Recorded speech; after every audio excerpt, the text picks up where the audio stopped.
Hi students, मैं Ashwin. I hope आप सभी अच्छे होंगे। एसएससी एमटीएस 2021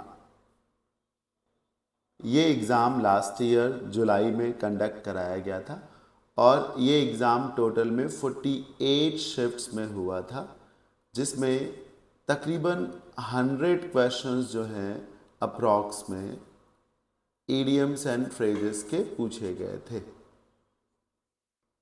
पिछले सेशन में मैंने आपको इन्हीं 100 इडियम्स के क्वेश्चंस के 50 इडियम्स के क्वेश्चंस करा दिए थे। तो जो बचे हुए तकरीबन 50 और इडियम्स के क्वेश्चंस हैं उनको हम इस वीडियो में करवाएंगे। यानी कि आप कह सकते हैं कि ये इस सीरीज़ का पार्ट 2 है। पार्ट 1 में हमने फर्स्ट 50 इडियम्स करा दिए। पार्ट 2 में बचे हुए जो तकरीबन 50 इडियम्स के क्वेश्चंस हैं वो हम सॉल्व करा देंगे। ये सारे सेशंस उन सभी एग्ज़ाम्स के लिए बहुत रेलेवेंट, बहुत मीनिंगफुल होते हैं जो आने वाले दिनों में एग्ज़ाम्स होने वाले होते हैं। जैसे अभी CHSL होना है, फिर CGL 2023 का प्री होना है, फिर उसके आगे मेंस भी होना है। तो अभी MTS चल ही रहा है, MTS 2023। तो जो भी एग्ज़ाम्स होते रहते हैं या आने वाले दिनों में होंगे, उन सारे एग्ज़ाम्स में ये सेशंस सच में बहुत बेनिफिशियल रहते हैं। तमाम स्टूडेंट्स, तमाम टीचर्स ये बताते हैं कि आपको प्रीवियस ईयर के क्वेश्चन ज़रूर लगाने चाहिए, फिर चाहे इंग्लिश हो, मैथ्स हो या फिर रीजनिंग हो, क्योंकि क्वेश्चंस रिपीट होते हैं। तो आइए आज की क्लास को शुरू करते हैं। जो बचे हुए 50 इडियम्स एंड फ्रेजेस के क्वेश्चंस हैं उनको हम डिस्कस कर देते हैं।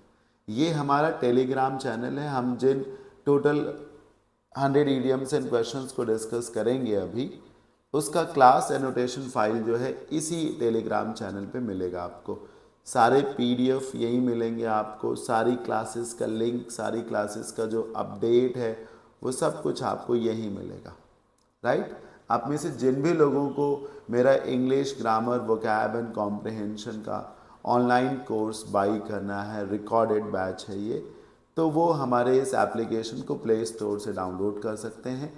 अगर आप iOS यूज़र हैं या फिर आप लैपटॉप पे एप्लीकेशन को एक्सेस करना चाहते हैं, तो इसी वीडियो के नीचे लिंक में आईफोन यूज़र्स के लिए और लैपटॉप यूज़र्स के लिए एप्लीकेशन का लिंक अवेलेबल है। आप वहाँ से भी एक्सेस कर सकते हैं। किसी भी कन्फ्यूज़न की स्थिति में ये कॉन्टैक्ट नंबर है, आप कॉन्टैक्ट कर सकते हैं। अगर आपने इंग्लिश पढ़ रखी है किसी भी सोर्स से, मुझसे पढ़ रखी है, किसी अन्य टीचर से पढ़ रखी है, ऑफलाइन पढ़ रखी है या ऑनलाइन पढ़ रखी है, अब आपको प्रैक्टिस की ज़रूरत है।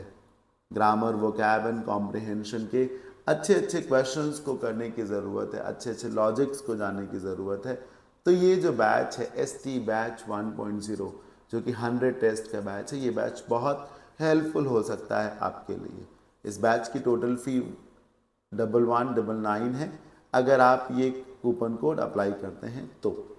चलिए क्लास को शुरू करते हैं। मैं ये ज़रूर चाहूँगा कि आप इस एप्लीकेशन में जा करके इस बैच को विज़िट ज़रूर करें।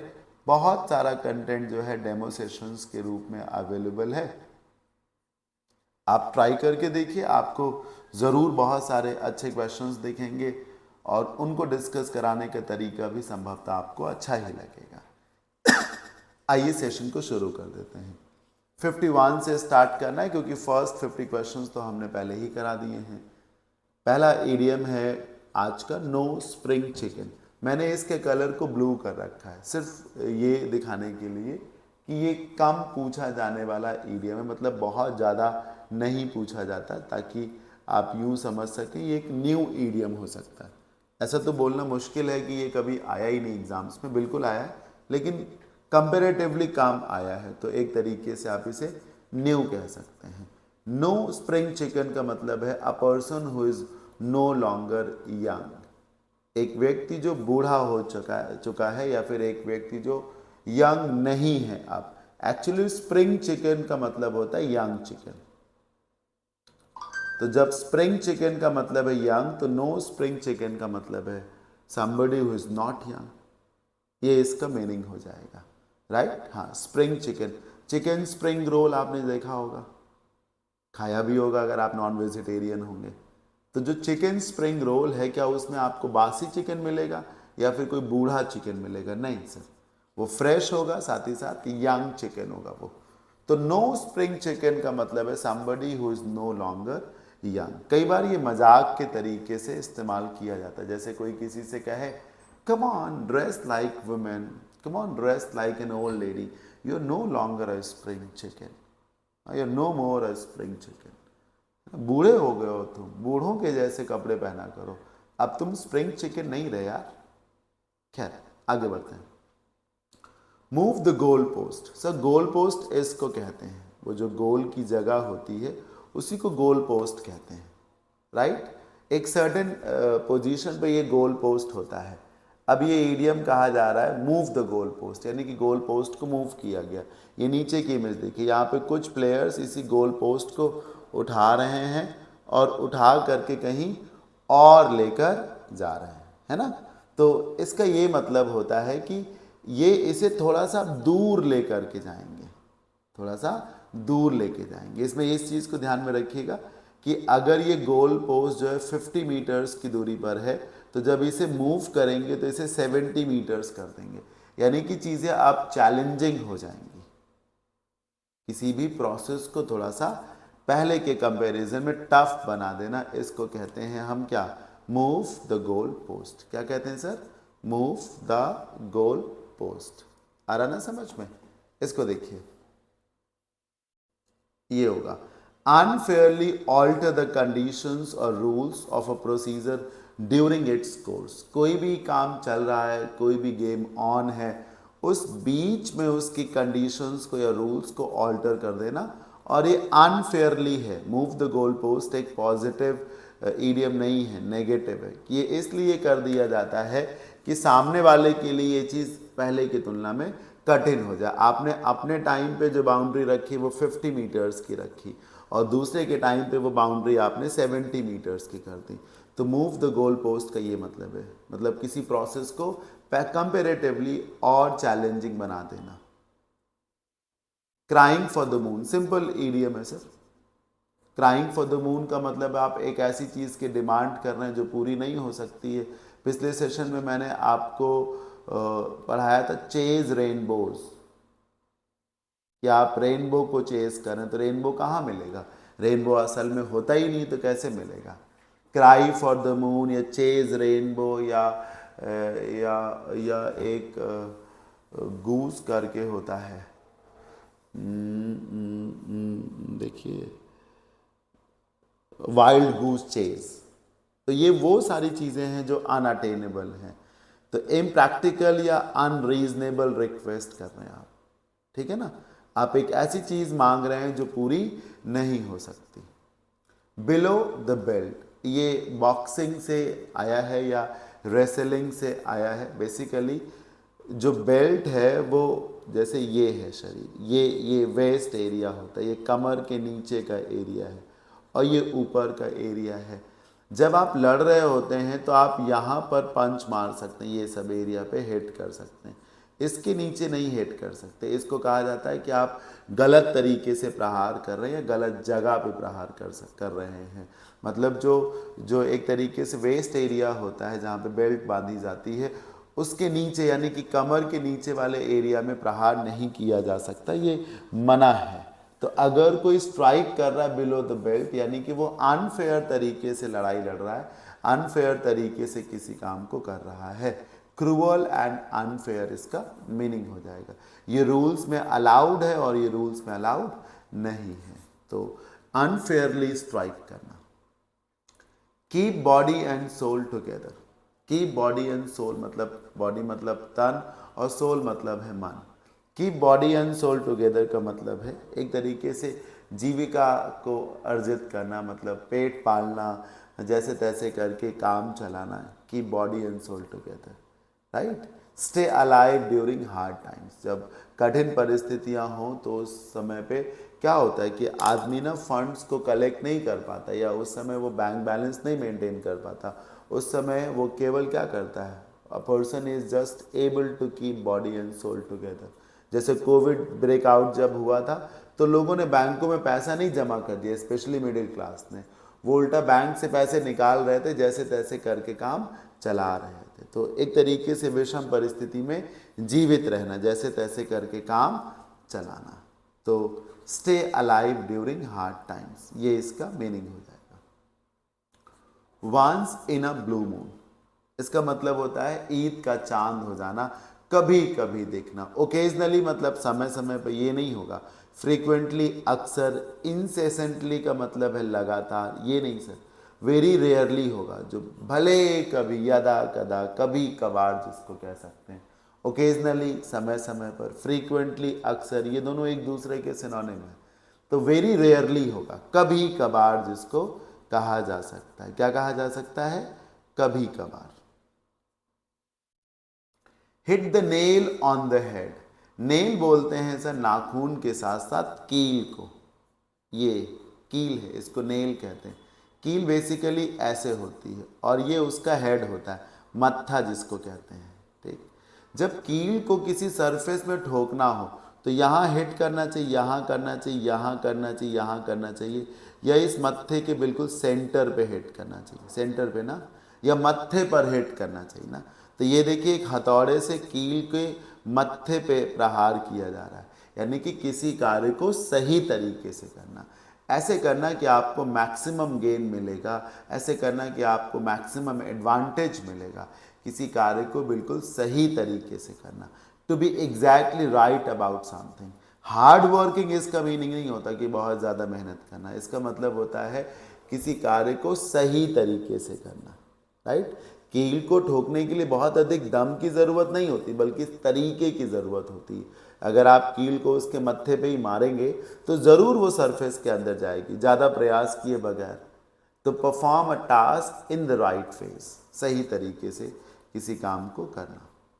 Flog a dead horse, flog का मतलब होता है पीटना, बीट करना, इसीलिए कभी कभी बीट अ डेड हॉर्स भी हो जाता है। फ्लॉग अ डेड हॉर्स का मतलब होता है अपने एफर्ट्स को जाया करना। देखिए ये एक चाबुक जैसा हंटर है और ये जिसको मार रहा है, ये फ्लॉगिंग इसी को कहते हैं, पीटना। सर घोड़े को पीटा जाता है, फ्लॉग किया जाता है, तभी तो उसकी रफ्तार बढ़ती है। हाँ, उसकी लगाम को खींचा भी जाता है, चाबुक से उसे मारा भी जाता है ताकि वो तेज दौड़े या आपके इशारे पर दौड़े। लेकिन आप किसी डेड हॉर्स को फ्लॉग कर रहे हैं तो आप चाहे कितनी भी कोशिश कर लीजिए, अगर आप मरे हुए घोड़े को मारेंगे तो आपकी मार से वो जिंदा तो नहीं हो जाएगा ना। यानी कि आप अपने एफर्ट्स को वेस्ट कर रहे हैं। क्या कर रहे हैं सर? वेस्ट कर रहे हैं। Stop wasting your efforts and concentrate on your career. Right, तो अपने एफर्ट्स को, अपने टाइम को, अपने रिसोर्सेज को वेस्ट करना। 59 नंबर देखिए, लिखा है $500,000 is only a drop in the bucket. कहते नहीं ऊंट के मुंह में जीरा, मतलब चाहिए आपको बहुत ज़्यादा और जो चीज़ें आपको दी जा रही हैं वो कंपेरेटिवली बहुत कम हो। आपको 100% चीज़ें चाहिए, 1% दिया जा रहा है। 100 हिस्सा चाहिए, 1 हिस्सा दिया जा रहा है ना। बकेट की जगह कभी कभी यहाँ ओशियन भी हो जाता है। तो ऊंट के मुंह में जीरा, ओशियन में या बकेट में एक बाल्टी में या एक समंदर में एक ड्रॉप की क्या वैल्यू। तो जहाँ बहुत कुछ चाहिए वहाँ छोटा। हालांकि ये भी कहते हैं कि बूंद बूंद से सागर बनता है, लेकिन ड्रॉप इन द ओशियन या ड्रॉप इन द बकेट का मतलब होता है बड़ी जगह पर छोटी सी चीज़, मतलब रिक्वायरमेंट बहुत ज़्यादा की हो और अवेलेबिलिटी बहुत कम की हो। A very small part of something big और whole, very small part of, very small part of something big और whole. 60 gut feeling, gut feeling का मतलब होता है मन की आवाज। एक सीरियल भी आता था, मन की आवाज प्रतिज्ञा।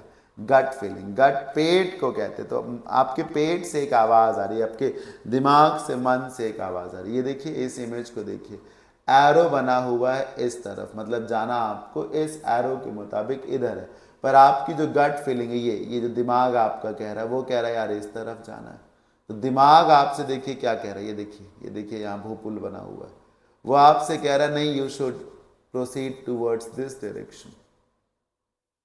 तो एरो इस तरफ का है और आपकी गट फीलिंग कह रही है इस तरफ, मतलब आपके अंदर से जो आवाज आ रही, जो आपका इंस्टिंक्ट है, जो इंट्यूशन है आपका, उसी को हम कहते हैं क्या? Gut feeling. मतलब आपको मन से जो लग रहा हो वो गट फीलिंग है। और कई बार जो आपके मन से लग रहा होगा वो सही भी होगा और अक्सर जो सामने से दिख रहा होगा उसका ऑपोजिट होगा। Go the extra mile positive idiom है, अच्छा ईडियम है। इसका मतलब होता है कि जैसे आपको अपने लक्ष्य को पाना है तो आपको अपने लक्ष्य को पाने के लिए आप तैयार हैं to go the extra mile, मतलब अगर और ज़्यादा एफर्ट्स करने पड़ेंगे तो आप वो भी एफर्ट्स करेंगे। अगर 7-8 घंटे पढ़ने से बात नहीं बनेगी तो I am ready to go the extra mile. आप बताइए मैं 10 घंटे 12 घंटे पढ़ूंगा, तो गो दी एक्स्ट्रा माइल मतलब कुछ हासिल करने के लिए अगर 10 मील की दूरी पर वो कुआं नहीं मिल रहा है तो ठीक है, मैं 1 मील और चलूंगा, मुझे कुएं तक जरूर पहुंचना है। माइल मतलब दूरी ना। तो अपने लक्ष्य को पाने के लिए, अपने एम, अपनी डेस्टिनेशन को पाने के लिए जो आपके एक्स्ट्रा में एफर्ट्स हो सकते हैं, वो going above and beyond what ever is required for the task at hand. किसी भी चीज़ को हासिल करने के लिए कुछ अलग से जो चाहिए हो, अलग से जो करना पड़े, वो भी आप करेंगे। अ पीस ऑफ केक कितनी बार पूछा जाता है? आपने देखा होगा हम 62 पे आ गए, 12वीं फ्रेज पढ़ रहे हैं इस क्लास की। 2 फ्रेजेस को मैंने ब्लू किया था, 2 फ्रेजेस को मैंने ब्लू किया था। मैं दिखाता हूं आपको, ये देखिए, एक ये फ्रेज थी और एक ये फ्रेज, 51 और 52। उसके बाद किसी भी फ्रेज को मैंने देखिए नहीं किया, अभी तक नहीं हुआ। तो फिर यानी कि ज़्यादा वही फ्रेजेस आए हुए हैं जो आपके पढ़े हुए हैं। पीस ऑफ केक का मतलब होता है समथिंग वेरी इजी। इसी का ही दूसरा वर्जन है केक वॉक, सरल काम, ठीक। और एक इडियम होता है टेक द केक, इसका मतलब होता है कुछ बेवकूफ़ी भरा काम करना, स्टूपिड जिसको कह सकते हैं, do something stupid, take the cake. Piece of cake या केक वॉक का मतलब होता है something very easy, an easy task. Drop in the bucket, कुछ गौर किया आपने? ये देखिए drop in the bucket 59 number पे, और ये देखिए drop in the bucket, repeat हो गया सर, रिपीट हो गया। आया ना समझ में? हाँ, देखिए ऑप्शंस बनाने का तरीका बदला है। इसमें है something small and unimportant specially when compared with something else. कोई चीज़ जो बड़ी छोटी सी हो और जबकि चाहिए हो कुछ बहुत बड़ा, ये हो जाएगा। अ leopard can not change it's spots, basically ये ईडियम नहीं है, ये एक प्रोवर्ब है, कहावत है। पूरा का पूरा सेंटेंस है, ध्यान से देखिए। लेपर्ड सब्जेक्ट हो गया, कैन नॉट चेंज वर्ब हो गए, इट्स स्पॉट्स ऑब्जेक्ट हो गया। लेपर्ड मतलब अ काइंड ऑफ एनिमल जो कि कैट फैमिली से है। स्पॉट्स जो उसके शरीर पे धब्बे पड़े रहते हैं। कहा जा रहा है कि एक लेपर्ड अपने शरीर पे जो धब्बे पड़े रहते हैं उसको नहीं बदल सकता। वो बदल सकता है क्या? यानी कि एक व्यक्ति अपने कैरेक्टर को, अपने नेचर को, अपनी ओरिजिनलिटी को नहीं बदल सकता। जो उसका इंस्टिंक्ट है, जो उसकी ओरिजिनलिटी है, जो उसका कैरेक्टर है, वो तो वही रहेगा ना, वो तो वही रहेगा, राइट। मतलब अपने आप को बदलना इम्पॉसिबल है। It is impossible to change who you are. आप जो हैं आप वही रहेंगे, अपने आप को आप नहीं बदल सकते। हार्ट एंड सोल, हार्ट का मतलब है हृदय और सोल का मतलब आत्मा। तो जब आप तन मन से किसी के हो चले हैं, मन से और आत्मा से किसी के हो चले हैं, दिल से और आत्मा से किसी के हो गए, यानी पूरी तरीके से कंप्लीटली, इसको कहा जाता है स्मेल अ रैट। ये भी देखिए हाईलाइट किया है क्योंकि जो इसका पार्ट 1 है मैंने उसमें स्मेल अ रैट पढ़ाया है। इसका मीनिंग होता है कि बिल्ली को ये मालूम होता है कि चूहा है यहाँ पर। बिल्ली सूंघ लेती, स्मेल कर लेती रैट को, मतलब बिल्ली जान जाती है कि सब कुछ जो नॉर्मल सा दिख रहा है या ठीक सा दिख रहा है वो ठीक नहीं है, कुछ गड़बड़ भी है। तो एक तरीके से सस्पेक्ट कर लेना कि क्या ट्रिक हो सकती है या क्या डिसेप्शन हो सकता है, उसको आप ना उसका अंदाज़ा लगा लेते। ये फ्रेज आपको अलर्ट करने के लिए है। If you are able to smell a rat, you are there to save yourself, आप अपने आप को बचा सकते हैं, right. Royce customers think that the council has become irrational. वैसे ये जो क्वेश्चन है इसमें कहा जा रहा है उस ईडियम से इस अंडरलाइन सेगमेंट को रिप्लेस करना। ये 4 ऑप्शंस हैं सर, इत्तेफाक से ये चारों ईडियम्स एंड फ्रेजेस हैं। आपको बताना है कि बिकम इरेशनल का क्या मतलब है। रेशनल का मतलब होता है ठीक, उचित। अब बिकम इरेशनल का मतलब होता है बेकार हो जाना। रॉयस कस्टमर्स थिंक, रॉय के कस्टमर्स का मानना है कि जो काउंसिल है वो फिजूल की होगी, गैर ज़रूरी हो गई। It is of no use. Become irrational मतलब यूजलेस हो गई है, इसका कोई मतलब नहीं है, नॉन फंक्शनल हो गई है एक तरीके से। इसका सही आंसर है गो बनानास।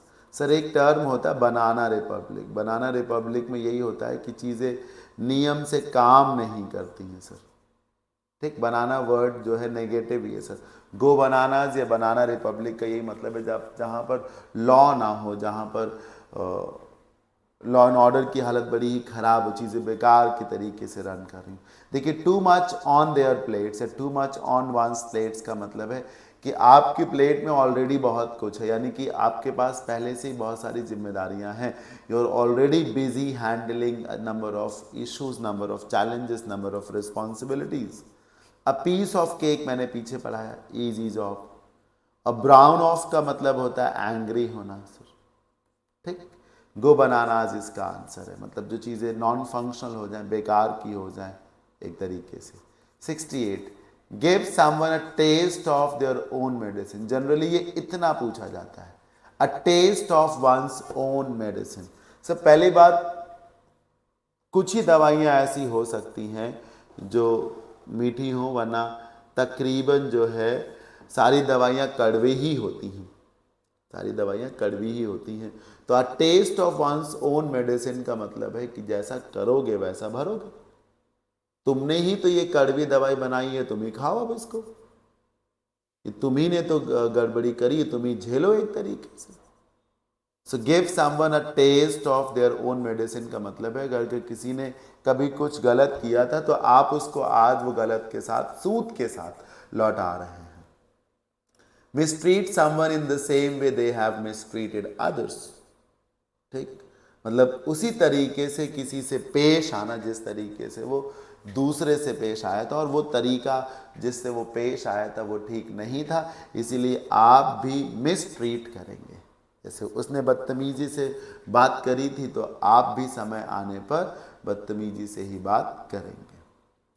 ऑन क्लाउड नाइन, कितनी बार ये फ्रेज पढ़ाई जाती है, साथ में आसमान पे होना, मतलब अत्यधिक खुश होना, very happy. Bark up the wrong tree का मतलब होता है किसी कार्य को करने में जो तरीका आप इस्तेमाल कर रहे हैं वो गलत है। ये देखिए, ये दो पेड़ हैं, ये कुत्ता है और बिल्ली है।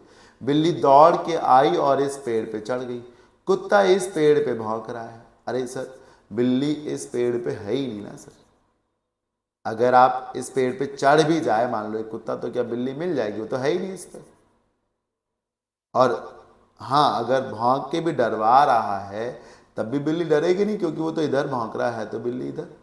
तो अगर वो इस पे चढ़े या इस पे भौंके तो बिल्ली मिल भी सकती है, डर भी सकती है बिल्ली। और वो तो यहाँ भौंक रहा है जबकि बिल्ली यहाँ है, तो उसको क्या फर्क पड़ता है, तो सो जाएगी आराम से। तो किसी कार्य को जब आप गलत तरीके से कर रहे हो, जाना आपको लेफ्ट में है, जा आप राइट में रहे हैं। Pursue a course of action that will most likely be futile. Futile मतलब निरर्थक, वेस्ट फुल। ठीक, हाँ, किसी कार्य को, कोर्स ऑफ एक्शन मतलब काम का तरीका, आप एक ऐसे तरीके से किसी काम को कर रहे हैं जिससे कोई रिजल्ट आएगा ही नहीं। एड फ्यूल टू फायर, चलती फिरती फ्रेज है ना, बहुत पॉपुलर फ्रेज है। इसका मतलब होता है आग में घी डालना, इसी को फैन द फ्लेम्स भी कहते हैं। इसी को एड इंसल्ट टू इंजरी भी कहते हैं, एड इंसल्ट टू इंजरी भी कहते हैं। ठीक, हाँ, फ्यूल टू फायर का यही मतलब होता है कि परिस्थिति वैसे ही बिगड़ी हुई थी और आपने बिगाड़ दी।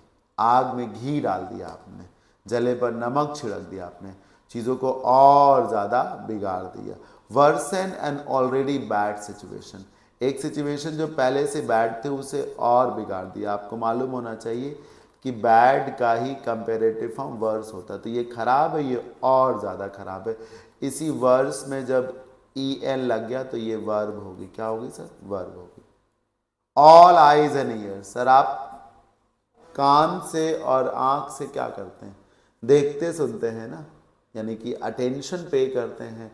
तो इफ़ यू से एम ऑल आइज या इफ़ यू से एम ऑल ईयर्स, मतलब आप पूरी तरीके से अटेंटिव हैं, है ना, सतर्क हैं, अलर्ट हैं, मतलब ध्यान दे रहे हैं। Beyond the shadow of a doubt, ये नया ईडियम है लेकिन आसानी से कर सकते हैं। सर डाउट का मतलब होता है संदेह, और बियॉन्ड द शैडो मतलब जो परछाई है उससे भी उस तरफ, और परछाई किसकी है? शक की, संदेह की जो परछाई है, मतलब यहाँ से यहाँ तक संदेह हो सकता है और आप यहाँ पर हैं, मतलब संदेह नहीं हो सकता sir.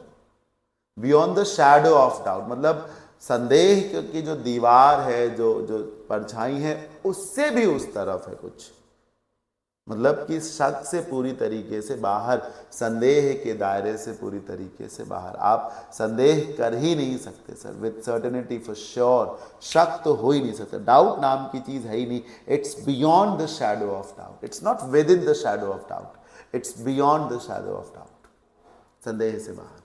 Hold the fort, fort बोलते सर किला, किला मजबूती का भी प्रमाण है, और किले पर आपको अगर तैनात किया जाए तो आपका काम होता है कि आप रखवाली करेंगे, राइट। आप, हाँ, फोर्ट बनाया जाता है, किला बनाया जाता है, उस पर सोल्जर्स को डिप्लॉय किया जाता है ना, तो आप उसकी किले की रक्षा कर रहे होते हैं। होल्ड द फोर्ट का मतलब होता है किले की रक्षा करना। और बेसिकली किस तरीके से कि कोई और उधर डटा हुआ था, अब उसको कोई काम आ पड़ा है तो उसने कहा यार please hold the fort for a while, या can you hold the fort for today, या आज तुम मेरी जगह काम कर लोगे क्या। तो मतलब एक तरीके से कोई रिस्पॉन्सिबिलिटी बेयर करना, हाँ, और ख़ास तौर पे टेम्परली, हमेशा से नहीं। तो take responsibility for a situation, usually temporarily. 75 costed me an arm and a leg. Sir and arm and a leg का मतलब होता है जब कोई चीज़ बहुत महंगी पड़ी हो सर, कुछ हासिल करने के लिए, किसी जंग में जीतने के लिए, जीत तो गया व्यक्ति पर उस जंग में लड़ते लड़ते उसका एक पैर भी चला गया और उसका एक हाथ भी चला गया। जीत वो गया, जीत वो गया, लेकिन उसमें उसका एक हाथ और एक पैर भी चला गया। मतलब जब कोई चीज़ आपको बहुत भारी है, बहुत महंगी पड़ी हो, is very expensive, is very expensive.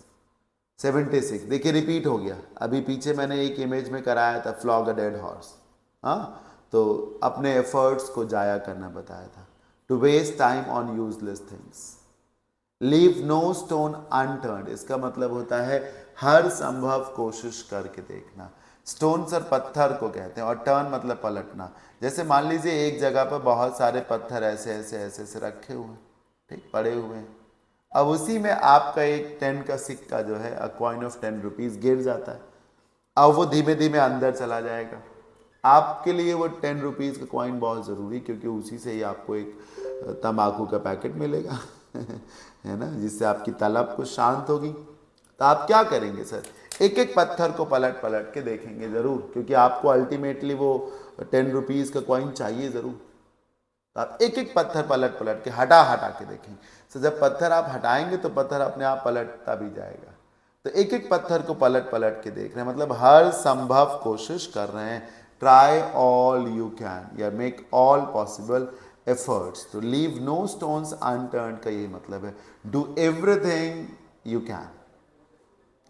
A pipe dream चलता फिरता ईडियम है, बहुत दफ़ा पूछा गया। पाइप ड्रीम का मतलब होता है कोरी कल्पना, बेकार के आइडियाज़, बेकार के प्लान जो अभी बन रहे हैं थोड़ी देर बाद छूट जाएंगे। And illusionary plan pipe dream को कहते हैं। ये देखिए सर, अब ध्यान से देखिए, ये नशा किया जा रहा है, ये देखिए हुक्का टाइप से, इसी को पाइप कहते हैं। जो सिगरेट होती है वो एक पाइप के फॉर्म में होती ना, हुक्का जो होता है उसको पाइप कहते हैं। सर आप जब सिगरेट पी रहे होते हैं, या मानिए जब कोई व्यक्ति सिगरेट पी रहा होता है या हुक्का पी रहा होता है, तो वो उस टाइम में ना एक नशा कर रहा होता है, और नशे में आदमी बहुत सारी योजनाएं बनाता है, नशे में आदमी बहुत सारी योजनाएं बनाता है, पर जब नशा उसका उतरता है तो वो सारी योजनाओं को भूल जाता है। नशे में आदमी जो है ना, ऐसे, ये देखिए ना, सिगरेट पी रहा हो, ये देखिए धुआं जा रहा है ऐसे ऐसे, इस बीच में बहुत कुछ सोच रहा होगा ये करेंगे वो करेंगे वो करेंगे, लेकिन जब थोड़ी देर बाद नशा उतरेगा तो भूल जाएगा आदमी कि मैंने कुछ सोचा भी था। तो एक ऐसे आइडियाज जो अनरियल हैं, समझ रहे हैं ना, हाँ, उन पे आप सच में काम करेंगे नहीं, उसको रियलिस्टिक ड्रीम नहीं है सर, इल्यूजरी ड्रीम है सर, अनरियलिस्टिक है। ऑल ग्रीक टू मी, कभी कभी यहाँ ग्रीक की जगह लेटिन आ जाता है, या कभी कभी all Greek and Latin to me. Sir हम आपको इंग्लिश आती है, हिंदी आती है, क्या ग्रीक या लेटिन भाषा हमें आती है? इसका मतलब होता है जब कोई चीज़ आपको समझ में ना आ रही, अगर लेटिन में कुछ लिखा होगा या ग्रीक में कुछ लिखा होगा तो क्या वो आपके लिए कॉम्प्रिहेंसिबल होगा? क्या आप उसे कॉम्प्रिहेंड कर सकेंगे, समझ सकेंगे? नहीं। तो if something is all Greek to you, या if something is all Latin to you, या if something is all Latin and Greek to you, तो इसका मतलब है वो इनकॉम्प्रिहेंसिबल है आपके लिए, आपके समझ से वो बाहर है। N arm and a leg, पीछे अभी था, पीछे था cost N arm and a leg, मतलब जब कोई चीज़ बहुत महंगी पड़ी हो आपको, बहुत महंगी पड़ी हो, a large amount of money. Gate cold feet, feet मतलब पैर, पैर से आप चलते हैं, कभी कभी आपके पैर अकड़ जाते हैं, बहुत जब डर होता है तो आपके पैर आगे नहीं बढ़ते। सर ठंडियों में हाथ पैर काम नहीं करते ना। सिमिलरली जब आप बहुत नर्वस होते हैं, घबराए हुए तो डरे हुए होते हैं, तो फिर आपके हाथ पैर जाम हो जाते हैं, अकड़ से जाते हैं, वो चलते नहीं हैं। तो बहुत डरा होना, घबराया होना, नर्वस होना, जिसके चलते ये देखिए ना, ये बच्चा एक ही जगह पे बैठा हुआ है, ये देखिए ये बर्फ जैसा कुछ है, तो वो एक तरीके से जम गए हैं, बर्फ में चीज़ें जम जाती हैं ना, तो उसके पैर भी जम से गए हैं, वो चल ही नहीं रहे। क्यों? क्योंकि वो बहुत ज़्यादा नर्वस है या फ्राइटेंड है, एक तरीके से डरा हुआ, घबराया हुआ है। तो ऑप्शन नंबर 3 आंसर हो जाएगा। सेशन के बाद में बताइएगा ज़रूर आप सभी लोग कि सेशन कैसा लगा, ठीक है। मैं और बाकी टीचर्स हेल्प तो, लेबर तो बहुत करते हैं, मैं भी देखिए बहुत लेबर कर रहा हूँ, अभी इमेजेस भी ढूंढ ढूंढ के ला रहा हूँ, समझा रहा हूँ। 1 घंटे की क्लास को रिकॉर्ड करने के लिए 1 घंटे की पहले की तैयारी भी करनी होती है, तो वो 1 घंटा नहीं है, पूरी तरीके से वो 2 घंटे हो गया। ब्लेज द ट्रेल, ट्रेल का मतलब एक रास्ता होता है, एक ऐसा रास्ता जो सकरा हो सकता है, खतरों से भरा हो सकता है, या जहाँ पर कोई जा नहीं रहा तो आप जाएंगे एक तरीके से उस रास्ते पे। ये देखिए जंगल से होते हुए एक रास्ता, कोई नहीं जा रहा है, अब इस देखिए इस सुनसान रास्ते पे ये जा रहा है।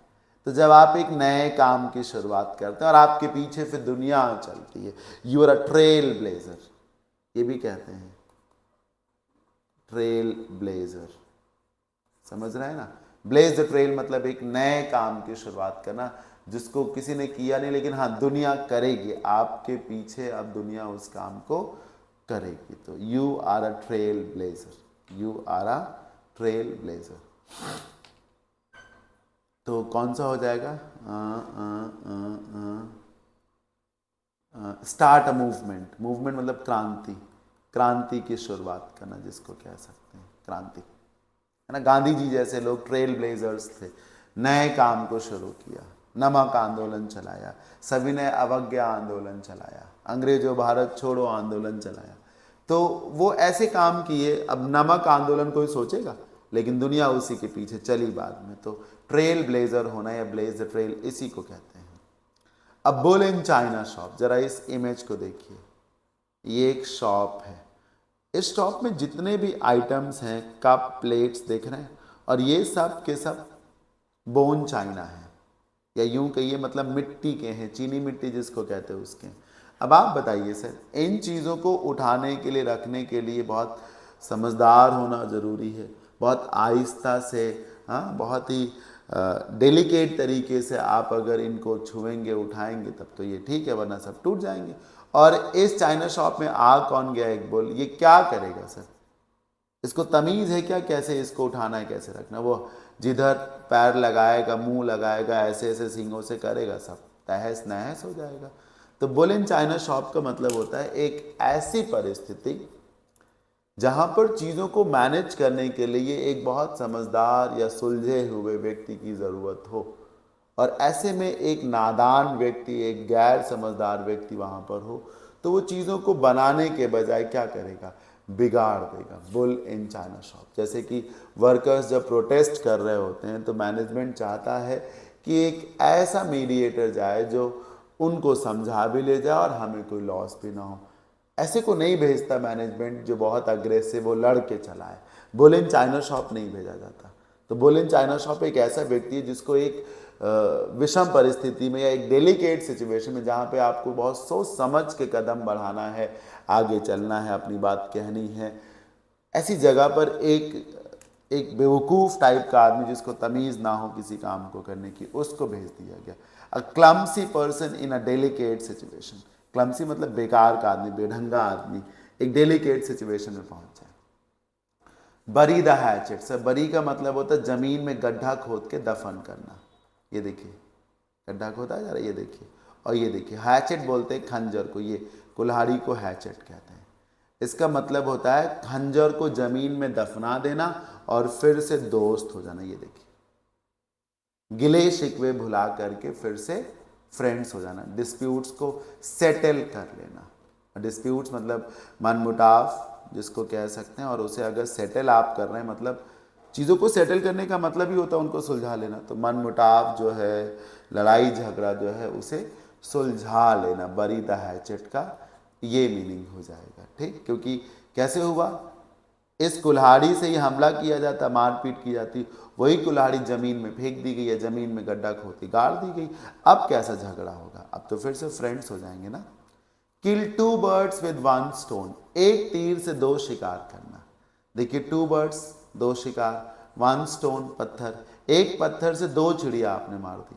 इसका मतलब है कि एक तीर से आपने दो शिकार किए, एक दांव चला और दो खाने चित किए हैं आपने।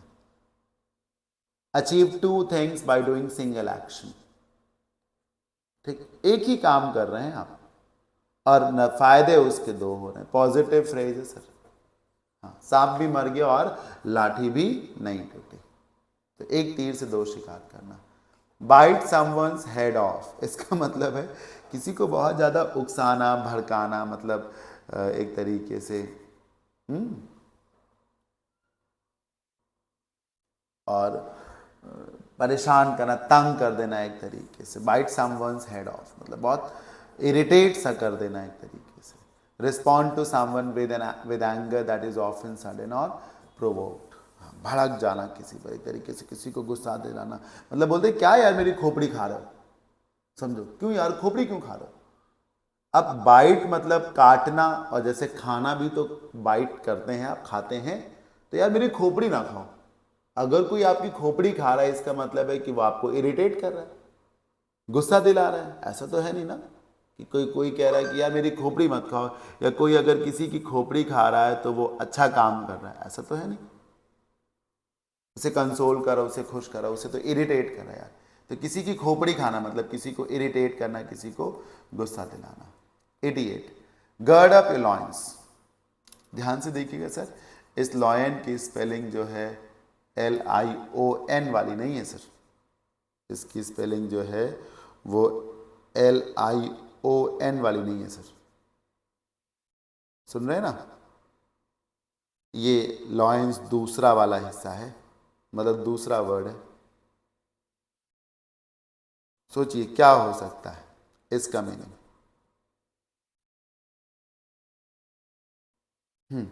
देखिए sir, guard up your loin, इसको समझिए, किसी डेंजरस सिचुएशन को फेस करने के लिए अपने आप को तैयार करना। To prepare oneself for a difficult situation, ये इसका मीनिंग है। इसमें ध्यान से देखिए, एक महिला है जिसने फुल कॉस्ट्यूम पहन रखा है। यहाँ पर वो उसी कॉस्ट्यूम को नीचे से ऊपर उठा रही है। ये देखिए इसने और ऊपर उठाया, ऊपर उठा करके उसने उसको लुंगी के जैसे कमर में कस लिया, बांध लिया। और ये देखिए उसने तलवार उठा ली। यहाँ पर कमर कसना इसको कहते हैं। देखिए लॉयंस का मतलब होता है जो ये जो वेस्ट का नीचे का एरिया होता है, ये हिस्सा, यहाँ पे देखिए ये हिस्से को आप लॉयन बोलते हैं। और गर्ड अप का मतलब होता है बेल्ट टाइप से ऐसे गोल गोल घेरा खींचना। तो क्या होता है ना, जैसे कि लोग लुंगी पहनते, लुंगी आप जानते ही हैं, तो जब उन्हें कोई काम करना होता है, हाँ, तो वो उस लुंगी को जो है ऊपर उठा करके कमर से दोहरा करके बांध लेते हैं। ऐसा करके अगर उन्हें छलांग लगानी तो वो छलांग लगा सकेंगे। लात चलानी चला सकेंगे, मारपीट करनी, कोई भी काम उनको करना होगा तो वो कर सकेंगे। आप समझ रहे हैं? हाँ, आप जैसे ट्राउजर्स ही पहनते तो कभी कभी उसको समेटते नहीं है, क्योंकि समेटने से आप कंफर्टेबल हो सकते हैं, अब आप ज़्यादा स्ट्रेच कर सकते, ज़्यादा लंबा छलांग लगा सकते। तो एक तरीके से अपने आप को तैयार करना है। ये देखिए इधर भी उसमें एक महिला थी, इसमें एक पुरुष है, ऐसे है। फिर उसने देखिए इसको समेटा, अब ये देखिए बांध रहा है, ये देखिए पीछे की तरफ बांध रहा है, ये देखिए लपेट रहा है इसको, और ये देखिए इसने तलवार यहाँ उठा ली। तो इसका मतलब है अपने आप को किसी विषम परिस्थिति के लिए तैयार करना। एन आई ओपनर, जिसको आई वॉश भी कह सकते हैं। एन आई ओपनर जिसने आपकी आंखें खोल दी। बोलते हैं अरे यार तुमने तो मेरी आंखें खोल दी। आंखें आपकी जब खोली जाती है तो उससे पहले आप भ्रम में रहते हैं। अ शॉकिंग रेवलेशन, रिवील से बनता है रेवलेशन, रिवील मतलब खुलासा। तो एक शॉकिंग रेवलेशन मतलब एक खुलासा जिसने आपको शॉक कर दिया हो, आंखें खोल दी हो उसने आपकी। Castle in the air, castle बोलते हैं महल को, और जब वो एयर में है तो पूरा हो जाएगा हवा महल। हवा महल यानी कि हवा में महल बनाना। ये देखिए सर, ये कासल है, किला, बहुत बड़ी हवेली टाइप से महल। तो सर हवेली हो चाहे कुछ हो, बनेगा तो वो जमीन पे ही ना सर। चाहे घर बना लो चाहे हवेली बना लो, अंबानी का भी घर जमीने पे है, आसमान में नहीं है। तो अगर हवा में महल बना रहे, इसका मतलब क्या है कि आप फिजूल के आइडियाज हैं आपके पास।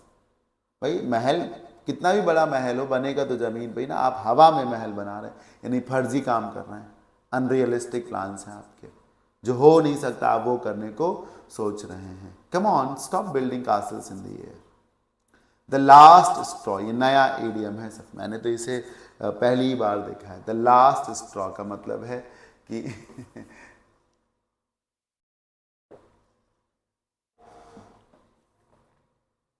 एक गुलाम अली साहब की फेमस गजल है कि इतना टूटा हूं कि छूने से बिखर जाऊंगा। Last straw. कभी कभी क्या होता है, ये देखिए बोझ है, ये स्ट्रॉ एक लकड़ी को कहते हैं, बोझ है। कभी कभी क्या होता है कि बोझ, जैसे आप हैं, आपके ऊपर एक बोझ लादा गया, फिर एक और लादा गया, फिर एक और लादा गया, फिर लादा गया, फिर लादा गया, आप थक रहे हैं। आप कहते हैं बस करो, या आप सोचते हैं बस करो, या कई बार आप सोचते हैं चलो अच्छा एक ईंट और रख लेते हैं, तो कई बार वो आखिरी ईंट भारी पड़ जाती है, और होता क्या है कि आप गिर पड़ते हैं, ये सारी ईंटें नीचे गिर जाती हैं। कभी कभी ये लास्ट स्ट्रॉ वो लोड है जो बिल्कुल भी झेला नहीं जा सकेगा। अब अगर और ज़्यादा बढ़ा दिया तो फिर वो टूट ही जाएगा, गिर जाएगा। ये देखिए घोड़ा गिरा जा रहा, ऊंट गिरा जा रहा। मेरी बात आप समझ रहे हैं? इतना ठीक है, इतना झेल ले गया, अब इसको रखा तो पक्का गिर जाएगा। बात मेरी समझ में आ गई ना? तो क्या है, एक final problem in series of problems. ये सब समस्याएं ही हैं, आफत ही है, बोझ ही है, और ये एक ऐसा बोझ है कि इसके आते ही सिचुएशन इनटॉलरेबल हो जाएगी। अब कुछ नहीं सधेगा, सब बिखर जाएगा, सब फैल सजाएगा। जैसे तैसे करके ये आप साध भी रहे थे, और ये जो आखिरी का स्ट्रॉ ये रख दिया, तब तो गिर ही पड़े आप। अब नहीं सधेगा कुछ भी, अब नहीं सधेगा। Every cloud has a silver lining, ये एक प्रोवर्ब है, पूरा का पूरा सेंटेंस है। क्लाउड, बादल, बादल एक मुसीबत को कहते हैं। हाँ, हमेशा से बोला जाता दुख के बादल, संकट के बादल, आफत के बादल, दुख के बादल बोलते हैं ना। तो ये बादल जो है मुसीबत के लिए है, आफत के लिए। और सिल्वर लाइनिंग मतलब क्या होता है ना कि बादलों में कभी कभी सूरज छिप जाता है, जब बहुत बादल होते हैं छिप जाता है। अब बादल छा गए, अब आफत हो रहा है, अब क्या होगा, अब तो नुकसान हो जाएगा।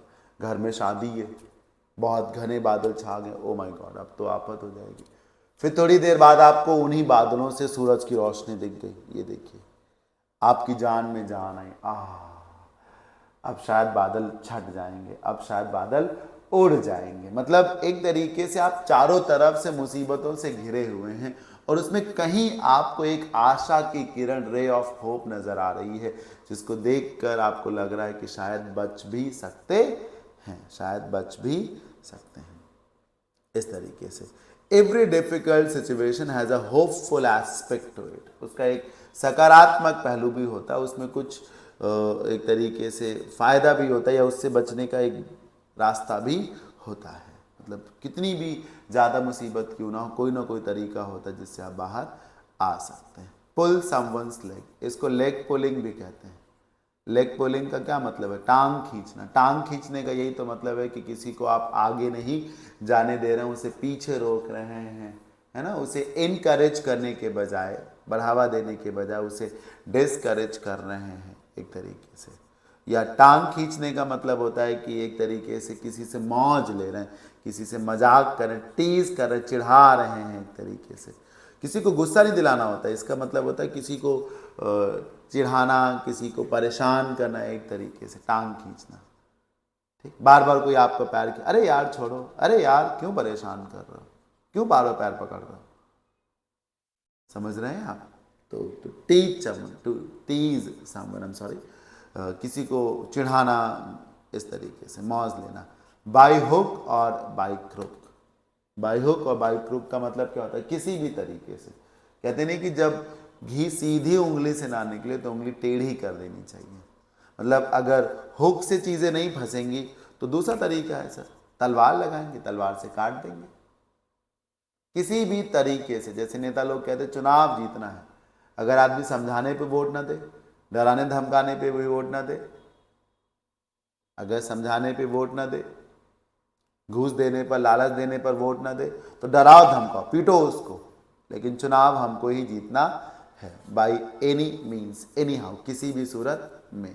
बोल्ट फ्रॉम द ब्लू, एक इसी से मिलता जुलता फ्रेज मैंने पिछली क्लास में कराया था पार्ट 1 में, out of the blues. Out of the blues मतलब बादलों के बाहर से कुछ आ गया। ऐसे बोल्ट फ्रॉम द ब्लू का मतलब उधर बताया था कि बोल्ट फ्रॉम द ब्लू एक फ्रेज है, मैं क्या जानता था कि इसी सेट में आगे आ भी जाएगा।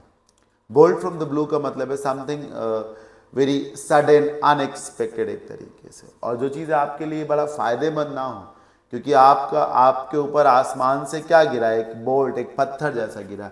अब आसमान से जब पत्थर गिरेगा तो वो तो चोटिले करेगा ना। एक किसान जब बादल देखता आसमान में तो कभी खुश हो जाता है, वो सोचता है कि चलो भगवान बारिश करेंगे, पानी नहीं लगाना पड़ेगा, फसल लहरा उठेगी हमारी। वही किसान दुखी हो जाता है जब वो देखता है कि बारिश के साथ पत्थर भी गिर रहे हैं, ओ यार ये तो सब नुकसान हो गया। तो बारिश की उम्मीद थी, पत्थर की कहाँ उम्मीद थी सर? ये पत्थर ही बोल्ट है, नट बोल्ट वाला बोल्ट। तो कुछ अनएक्सपेक्टेड हो रहा, कुछ अनएक्सपेक्टेड सुनने को, देखने को, जानने को मिल रहा, जो आपके लिए कहीं से फायदेमंद नहीं है। ड्रॉ द लाइन, कितना चलता फिरता इडियम, एक लाइन ड्रॉ कर दिया, बस इसके आगे नहीं, लिमिट सेट कर दी।